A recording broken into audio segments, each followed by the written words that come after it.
I'm going to do a card trick for you guys. It's about a relationship. Everybody loves relationships, okay?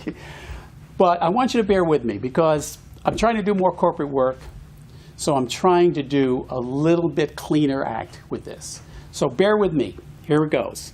I'm going to tell you a story using cards rhyme and wit. I composed it myself, and that ain't no shock. The story consists of two gals and a guy, a soap opera of sorts, and I'll tell you why. The first two or three were husband and wife, a king and a queen for most of their life. Now, he called her Edith, she called him Stan. She was the queen, Stan was her man. Now, the king could smile, but Edith could not, for a child they wanted and could not be got. The king was quite virile, potent, well-made. It was the queen who was sterile. You see, she is spayed. Now, the king yearned a son to carry his name, and so it was Edith he started to blame. The yelling and screaming, Edith couldn't stand it no more. She called Stan a bum and his mistress a creep. You see, she knew about Kate, a pretty young lass with the face of a queen and a firm, shapely nose.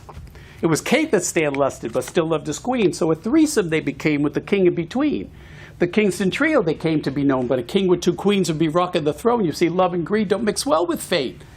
And soon it was Edith who lusted for Kate. You see, now you're interested.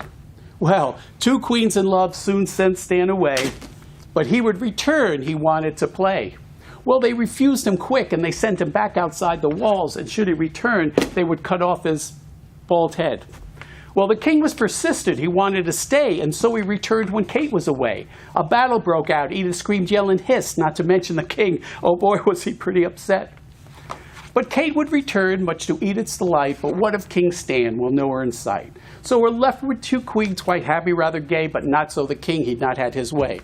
So what is the moral, the lesson we learn of Kate, Stan, and Edith and the tables they turn? Well, I told it to Stan, now I'll tell it to you. You can't have your Kate and Edith too. And that's my story. I'll now take a pause so you can indulge me with thunderous applause.